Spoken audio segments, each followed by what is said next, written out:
Olá a todos, vamos agora fazer a nossa aula do Catecismo da Igreja Católica, a aula número 4, e vamos pedir a Nossa Senhora que nos ajude nessa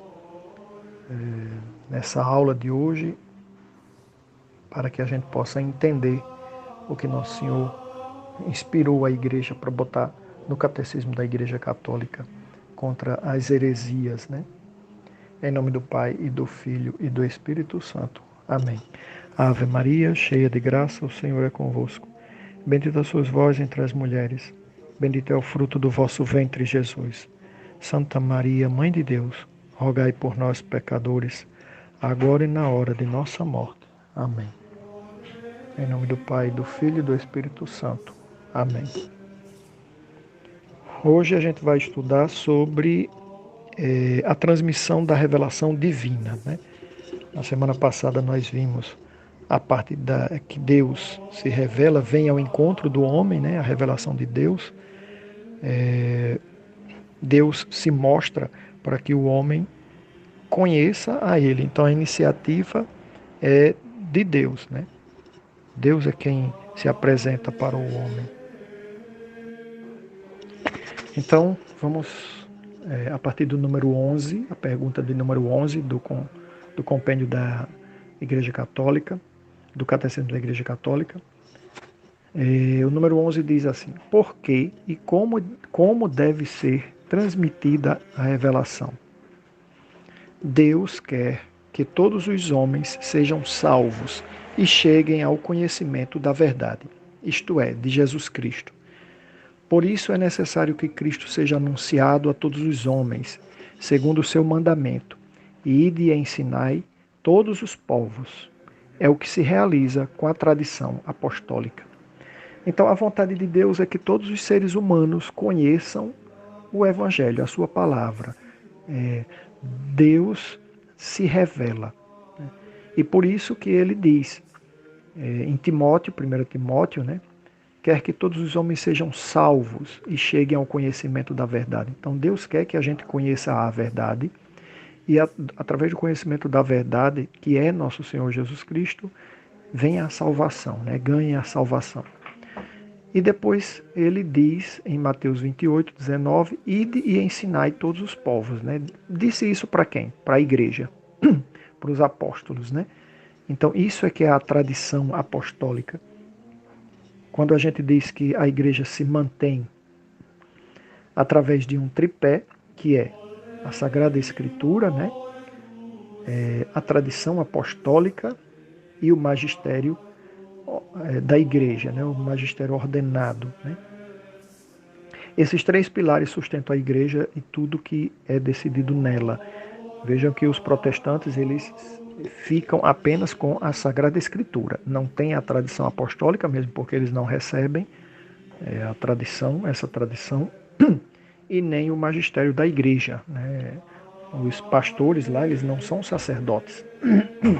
É tanto que eles... Desculpe.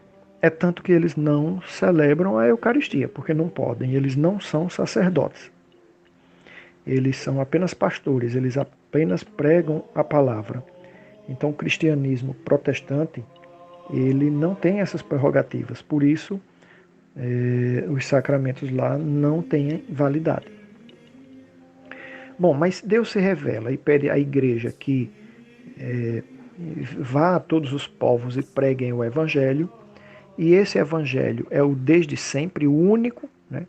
Para a única igreja, a única palavra, um único evangelho. Esse evangelho é zelado e repassado pelo magistério, né? Pelos apóstolos, pelos sucessores dos apóstolos, que são os bispos.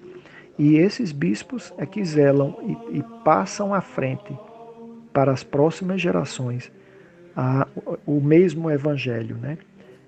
Então isso a gente chama de tradição apostólica, que é o número 12 agora, a pergunta número 12. O que é a tradição apostólica?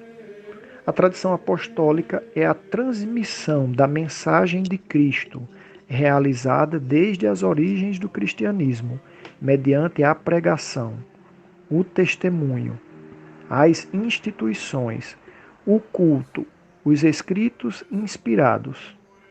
Os apóstolos transmitiram aos seus sucessores, os bispos, e através deles a todas as gerações até ao fim dos tempos, tudo o que receberam de Cristo e aprenderam do Espírito Santo. Então vejam que isso é fundamental dentro da igreja, por isso é que a gente diz que é um pilar. A tradição apostólica, ela é uma transmissão, a transmissão daquilo, da mensagem de Cristo, a transmissão daquilo que Jesus Cristo fez, disse e ordenou. Né? Então, desde o início, mediante a pregação, né, dos apóstolos, e através do testemunho deles, né, e de todos os seus sucessores, até os dias de hoje, e acontecerá até o fim do mundo, até ao fim dos tempos, né?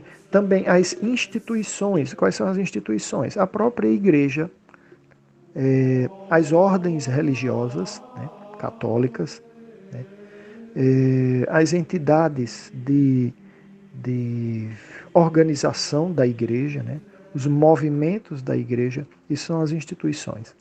Mas também isso é repassado, transmitido através do culto, né, das missas, de todos os ritos de culto, né, de todos os ritos litúrgicos dos sacramentos todos, também dos escritos inspirados. O que são escritos inspirados? Além da palavra de Deus, a própria Bíblia, tem os escritos dos papas, as cartas pastorais dos papas, as encíclicas, os documentos do magistério. Né? Então, tudo isso os apóstolos passaram aos seus sucessores, que são os bispos, e os bispos vão passando de bispo para bispo até o final dos tempos. Número 13. Como se realiza a tradição apostólica? A tradição apostólica realiza-se de duas maneiras. Mediante a transmissão viva da palavra de Deus, chamada também simplesmente a tradição, com T maiúsculo, e através da Sagrada Escritura, que é o próprio anúncio da salvação transmitido por escrito. Então, essa tradição apostólica, tradição com T maiúsculo, se realiza dessas duas maneiras. Pela palavra de Deus, a Sagrada Escritura, né, onde os bispos leem, né, e seus colaboradores, os padres, leem a palavra de Deus e explicam. Né? Então, é uma forma de realizar essa tradição apostólica, essa passagem, mas também através da sua própria da própria comunicação, né? Da própria palavra dos bispos, trazendo a palavra de Deus desde o início do cristianismo até os dias de hoje. Essa simplesmente o que a gente chama de tradição, tradição com T maiúsculo, né? O que os apóstolos passaram, que não está escrito na Bíblia, mas eles passaram oralmente para os primeiros bispos passaram para os segundos para os terceiros, até aos dias de hoje.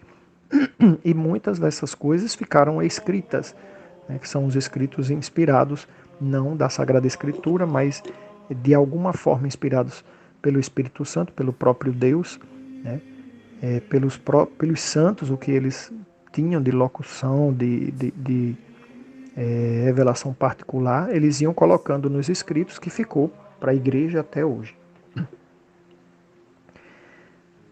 Pergunta número 14. Que relação existe entre a tradição e a Sagrada Escritura? Isso é importante, porque os protestantes dizem assim, onde é que está isso escrito na Bíblia? E muitas vezes não está na Bíblia, está na tradição, que veio de lá, desde os apóstolos. Acontece que essa tradição, que isso que veio sendo repassado de escritas, não na Bíblia, mas com livros, mas também de forma oral. Essas coisas que são repassadas, que foram repassadas até hoje, até aqui, não pode haver contradição com a Sagrada Escritura. Né? Não pode ter contradição com o Evangelho. Então vamos ler aqui. A tradição e a Sagrada Escritura estão intimamente unidas e compenetradas entre si. Com efeito, Ambas tornam presente e fecundo na Igreja o mistério de Cristo e provêm da mesma fonte divina, constituem um só sagrado depósito da fé, do qual a Igreja recebe e a certeza acerca de todas as coisas reveladas. Ou seja, o que se passa da tradição, o que se traz da tradição, está intimamente ligada, totalmente, seria o que a tradição traz não tem contradição alguma com o que está na Sagrada Escritura. Estão intimamente unidas e compenetradas entre si. Então, ambas se tornam presente e fecundo na Igreja, que é o mistério de Cristo. Provém da mesma fonte divina. Toda a tradição, tudo que os apóstolos nos mandaram através dos bispos até os dias de hoje, provém da mesma fonte divina e é inspirada pelo Espírito Santo. Constituem, junto com a Sagrada Escritura, a tradição e a Sagrada Escritura, constituem um só sagrado depósito da fé. O que é depósito? Depósito é algo onde a gente coloca, deposita coisas. No caso da Sagrada Tradição, são o depósito, né? O magistério, o magistério ordenado da Igreja mantém este depósito de tudo que veio da Sagrada Escritura e da Sagrada Tradição, né? Do qual a Igreja recebe a certeza acerca de todas as coisas reveladas. Então, esse depósito da fé, que é a tradição e é a Sagrada Escritura, guardadas pelos bispos, é o que deixa a Igreja com a certeza acerca de todas as coisas que foram reveladas pelo Cristo, né? E através desse depósito que a gente toma conhecimento, né? No nosso tempo dessas coisas. Número 15. A quem é confiado o depósito da fé? Então, o depósito da fé é confiado pelos apóstolos a toda a Igreja, ou seja, todos os fiéis católicos são responsáveis pelo depósito da fé. E a gente passa, juntamente com os bispos, para as gerações futuras a nossa fé. Por isso que é importante que a gente estude, que a gente tome conhecimento do que é a verdade, o que é que a Igreja diz a respeito daquilo, porque a gente não pode mudar o que está na Sagrada Escritura. Se a gente não pode mudar o que está na Sagrada Escritura, também o que está na Sagrada Tradição, a gente não pode colocar coisas que lá não estão. Por exemplo, não podemos dizer, né, que sei lá, qualquer o aborto agora é permitido. A gente não pode dizer isso agora, né? Porque desde o início o não matarás é um mandamento, né? Então não pode ser mudado, mesmo que não esteja lá na Bíblia, mas a Igreja, como depositária da fé, passa de geração a geração isso, e alguém ou algum fiel ou infiel, né? Na verdade é um infiel, mudar o que a Igreja vem ensinando, isso não pode. Então, a quem é confiado o depósito da fé, ao magistério, aos apóstolos e a toda a Igreja. Continuando, todo o povo de Deus, mediante o sentido sobrenatural da fé, conduzido pelo Espírito Santo, é o Espírito Santo quem conduz e ajuda a manter esse depósito da fé, e guiado pelo magistério da Igreja, acolhe a revelação divina, compreende-a cada vez mais e aplica-a à vida. Então, além de trazer esse depósito pela tradição, os fiéis vivenciam isso, zelam por isso, não mudam e repassam à geração seguinte. Então, toda a Igreja é responsável pelo depósito da fé, o que diz nosso catecismo. Número 16. A quem compete interpretar autenticamente o depósito da fé? Então, quem é responsável para interpretar isso que vem desde o início do cristianismo, né? Toda essa tradição, a própria Sagrada Escritura. A interpretação autêntica do depósito da fé compete exclusivamente ao magistério vivo da Igreja, isto é, ao sucessor de Pedro, o bispo de Roma, ou seja, o Papa, e aos bispos em comunhão com ele, ao magistério que no serviço da palavra de Deus goza do carisma certo da verdade, compete ainda definir os dogmas, que são formulações das verdades contidas na revelação divina. Tal autoridade estende-se também às verdades necessariamente conexas com a revelação.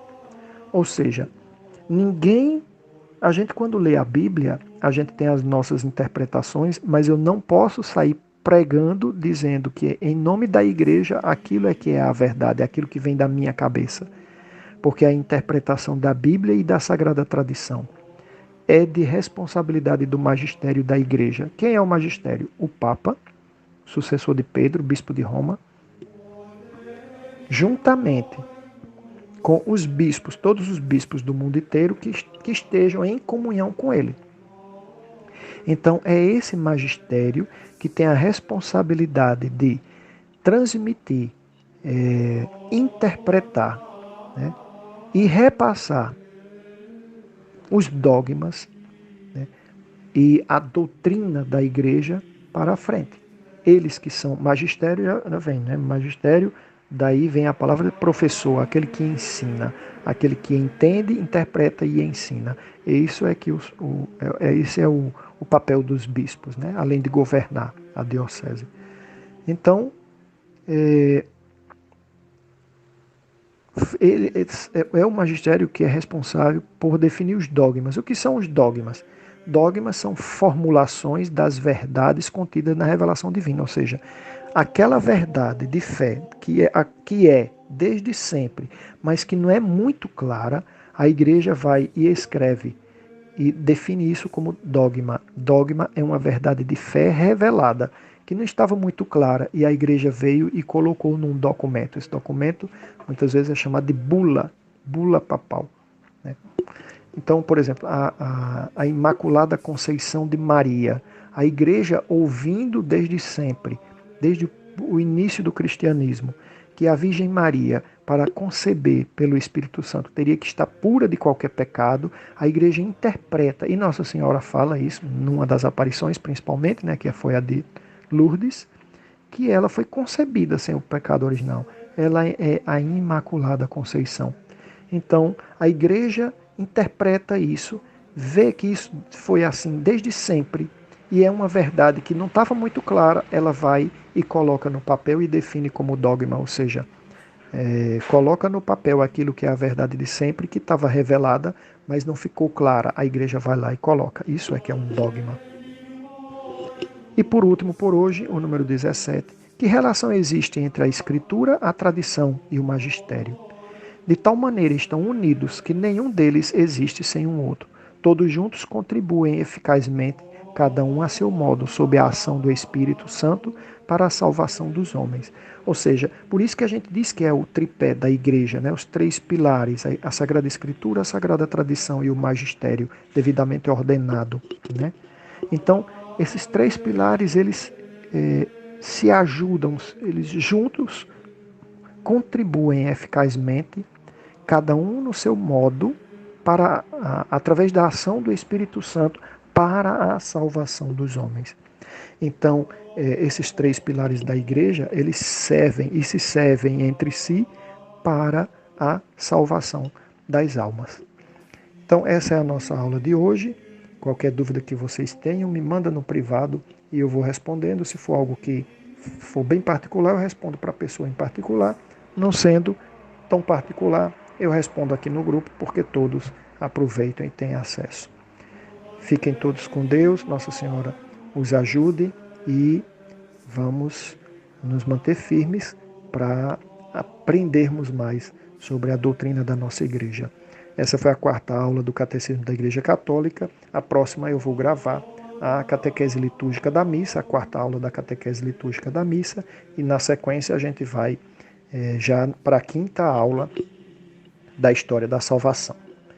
O nosso auxílio está no nome do Senhor, que fez o céu e a terra. Em nome do Pai, e do Filho e do Espírito Santo. Amém.